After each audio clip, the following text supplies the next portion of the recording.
Assalamualaikum warahmatullahi wabarakatuh. Saya dari kelompok 5 ingin mempresentasikan yaitu pengaturan dan penyimpanan bahan kimia untuk mencegah perubahan fisika dan kimia yang tidak terkendali. Terlebih dahulu saya akan memperkenalkan nama-nama kelompok saya, yaitu pertama yang terdiri dari Asi, Inaya Amala Yahya, Rizky Amela, dan Sohibatul Rizkia. Langsung ke materinya, yaitu yang pertama, bahan kimia yang ada di laboratorium jumlahnya relatif banyak, seperti halnya jumlah peralatan.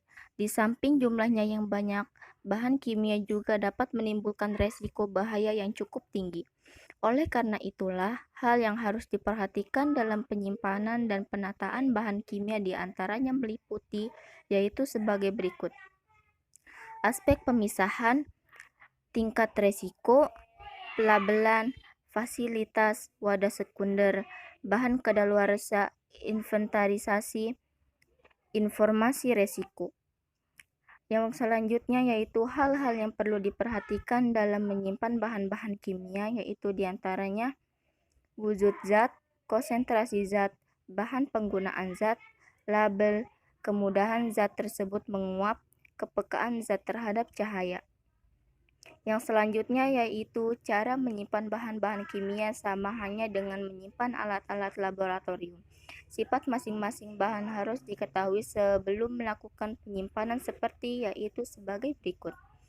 Pertama, bahan yang dapat bereaksi dengan plastik sebaiknya disimpan dalam botol kaca. Yang kedua, bahan yang dapat bereaksi dengan kaca sebaiknya disimpan dalam botol plastik.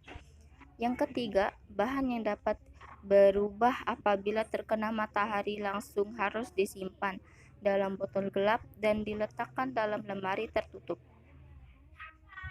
Yang selanjutnya yaitu cara menyimpan bahan-bahan kimia sama hanya dengan menyimpan alat-alat laboratorium. Sifat masing-masing bahan harus diketahui sebelum melakukan penyimpanan, seperti bahan yang dapat mudah rusak oleh cahaya matahari secara langsung dapat disimpan dalam botol berwarna bening. Bahan berbahaya dan bahan korosif sebaiknya disimpan terpisah dari bahan yang lainnya. Bahan disimpan dalam botol yang diberi simbol karakteristik dari masing-masing suatu bahan tersebut. Yang selanjutnya yaitu cara menyimpan bahan-bahan kimia sama hanya dengan menyimpan alat-alat laboratorium. Sifat masing-masing bahan harus diketahui sebelum melakukan penyimpanan, seperti yaitu sebagai berikut. Sebaiknya bahan disimpan dalam botol induk yang berukuran besar. Pengambilan bahan kimia dari botol secukupnya saja sesuai kebutuhan, dan sisa bahan praktikum disimpan dalam botol kecil. Jangan dikembalikan ke dalam botol induk, bertujuan untuk menghindari rusaknya bahan dalam botol induk. Dan selanjutnya yaitu ada syarat-syarat penyimpanan bahan-bahan kimia di laboratorium. Bahan-bahannya yaitu pertama, bahan mudah terbakar. Syarat penyimpanannya yaitu temperatur dingin dan berventilisasi, tersedia alat pemadam kebakaran, jauhkan dari sumber api atau panas, terutama loncatan api listrik dan bara rokok. Yang selanjutnya itu ada bahan mudah meledak. Cara penyimpanannya yaitu ruangan dingin dan berventilasi, jauhkan dari panas dan api, hindarkan dari gesekan atau tumbukan mekanis. Bahan yang selanjutnya yaitu ada bahan yang beracun. Syarat penyimpanannya yaitu ruangan dingin dan berventilasi, jauhkan dari bahaya kebakaran.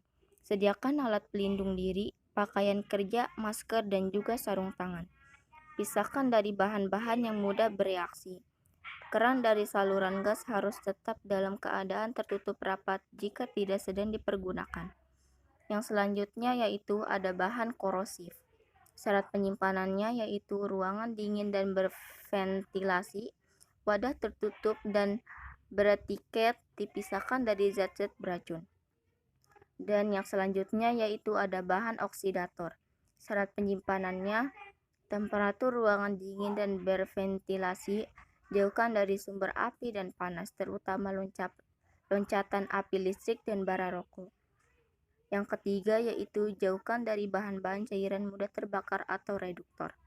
Yang selanjutnya yaitu ada bahan reaktif terhadap air, syarat penyimpanannya, temperatur ruangan dingin, kering, dan berventilasi. Jauhkan dari sumber nyala api atau panas. Bangunan kedap air, disediakan pemadam kebakaran tanpa air atau CO2 dry powder. Yang selanjutnya yaitu bahan reaktif terhadap asam. Syarat penyimpanannya, ruangan dingin dan berventilasi, jauhkan dari sumber api, panas, dan juga asam. Ruangan penyimpanan perlu didesain agar tidak memungkinkan terbentuk kantong-kantong hidrogen. Disediakan alat pelindung diri seperti kacamata, sarung tangan, dan juga pakaian kerja. Dan yang terakhir yaitu ada bahan dari gas bertekanan. Syarat penyimpanannya yaitu disimpan dalam keadaan tegak berdiri dan terikat, ruangan dingin dan tidak terkena langsung sinar matahari. Jauhkan dari api dan panas. Jauhkan dari bahan korosif yang dapat merusak keran dan katup-katup. Segini saja penyampaian dan presentasi dari kami. Jika ada salah kata, tolong mohon dimaafkan.